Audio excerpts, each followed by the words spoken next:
Praise the lord, హల్లెలూయా. ఈ రోజు దేవుని వాగ్దానము మత్తయి సువార్త 5వ అధ్యాయము 44వ వచనము. నేను మీతో చెప్పునదేమనగా, మీరు పరలోకమందున్న మీ తండ్రికి కుమారులై ఉండులాగున మీ శత్రువులను ప్రేమించుడి, మిమ్మును హింసించి వారి కోసం ప్రార్థన చేయండి.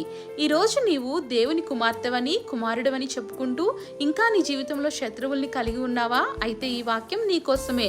దేవుడు చెప్తా ఉన్నాడు, నీ శత్రువుని ప్రేమించు. అవునండి, ఇది చాలా కష్టం. శత్రువుని ప్రేమించడం అనేది చాలా కష్టమైన పని. కానీ ఎప్పుడైతే నీ శత్రువు నీ పట్ల చేసినటువంటి అపరాధములను నువ్వు క్షమించగలుగుతావో అప్పుడు నీవు తనని ప్రేమించగలుగుతావండి. దేవుడు ఈ విధంగా చెప్తా ఉన్నాడు, మీరు మనుషుల అపరాధములు క్షమిస్తే అప్పుడు నేను మీ అపరాధములు క్షమిస్తాను అని. మీ పాపములను, మీ యొక్క అపరాధములను దేవుడు క్షమించాలి అంటే ముందు మీ శత్రువు మీ పట్ల చేసిన అపరాధములను మీరు క్షమించాలి. మీరు అప్పుడు మాత్రమే వారి కోసం ప్రార్థన చేయగలరు. అప్పుడు నిజమైన దేవుని కుమారుడిగా ఉండగలరు.